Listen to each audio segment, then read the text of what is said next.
ফেনী 250 শয্যা বিশিষ্ট জেনারেল হাসপাতালের আবাসিক এলাকা থেকে মেহরাজ নামে একজনকে গ্রেপ্তার করেছে সেনাবাহিনী ও পুলিশ। এর আগে সক্রিয় কিশোর গ্যাংয়ের 4 সদস্যকে গ্রেপ্তার করেছে ফেনী মডেল থানা পুলিশ। সম্প্রতি ফেনীতে বেড়েছে কিশোর গ্যাংয়ের দৌরাত্ম্য। কিশোর গ্যাংয়ের জ্বালায় অতিষ্ঠ ফেনীবাসী। মারামারি, চুরি, ছিনতাই, রাহাজানি সহ বিভিন্ন অপকর্মে লিপ্ত রয়েছে এই কিশোর গ্যাংয়ের সদস্যরা। এদের বেশিরভাগই ফেনী জেলাতে ভাসমান। এর আগে গতকাল ফেনী কলেজ মাঠে প্রকাশ্যে কিশোর গ্যাংয়ের একটি মারামারির দৃশ্য সামাজিক যোগাযোগ মাধ্যমে ভাইরাল হয়। এরপরেই পুলিশ এবং সেনাবাহিনী অভিযানে নামে।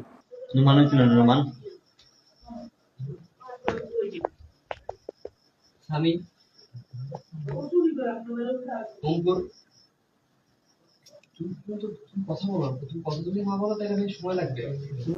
আমার পর্যাপ্ত সময় আছে, আমাদের পর্যাপ্ত সময় আছে।